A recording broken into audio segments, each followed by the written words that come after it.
Deuteronomy chapter 2. Then we turned around and headed back across the wilderness toward the Red Sea, just as the Lord had instructed me, and we wandered around in the region of Mount Seir for a long time.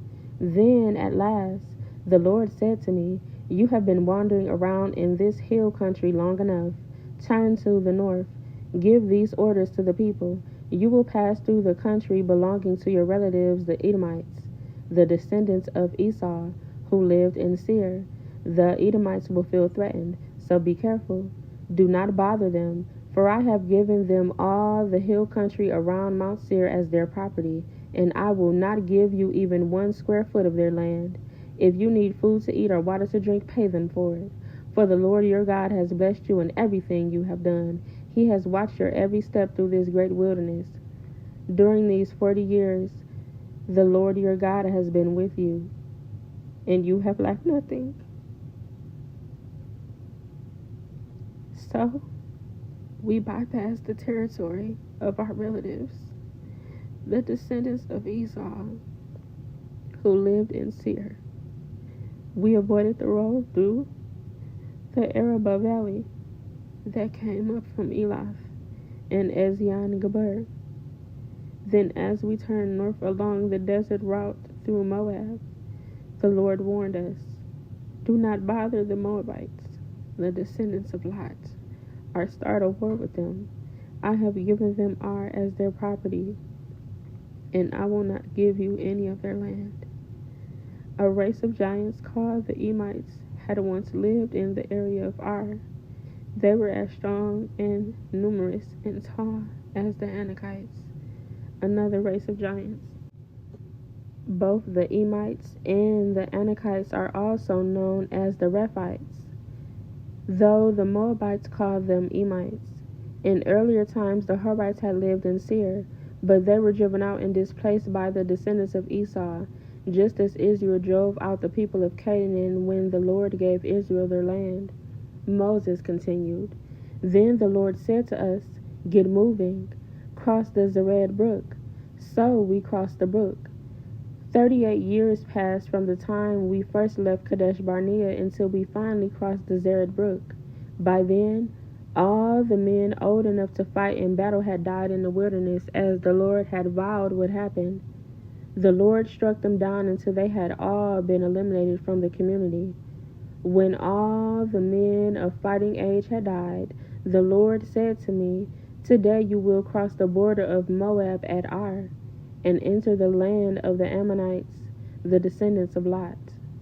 But do not bother them or start a war with them. I have given the land of Ammon to them as their property, and I will not give you any of their land.' That area was once considered the land of the Rephites, who lived there, though the Ammonites called them Zamzamites.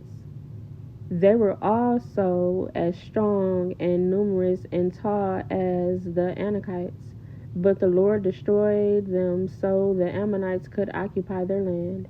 He had done the same for the descendants of Esau who lived in Seir, for he destroyed the Horites so they could settle there in their place.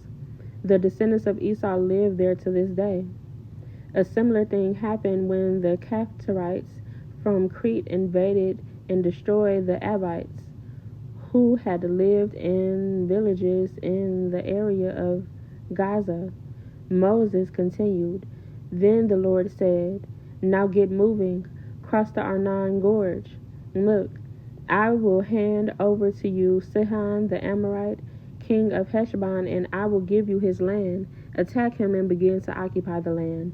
Beginning today, I will make people throughout the earth terrified because of you. When they hear reports about you, they will tremble with dread and fear." Moses continued, "From the wilderness of Kedemoth, I sent ambassadors to King Sihon of Heshbon with this proposal of peace.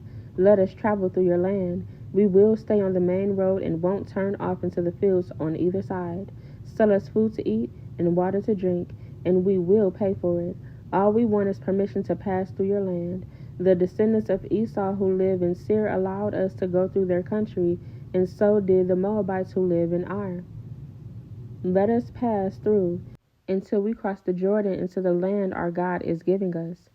But King Sihon of Heshbon refused to allow us to pass through, because the Lord your God made Sihon stubborn and defiant so he could help you defeat him, as he has now done. Then the Lord said to me, Look, I have begun to hand King Sihon and his land over to you. Begin now to conquer and occupy his land. Then King Sihon declared war on us and mobilized his forces at Jahaz.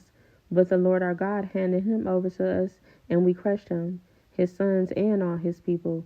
We conquered all his towns and completely destroyed everyone, men, women, and children.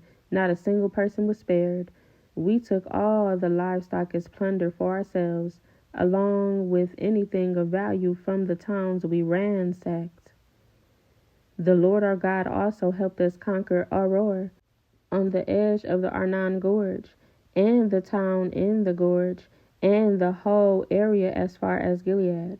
No town had walls too strong for us. However, we avoided the land of the Ammonites all along the Jabbok River and the towns in the hill country, all the places the Lord our God had commanded us to leave alone.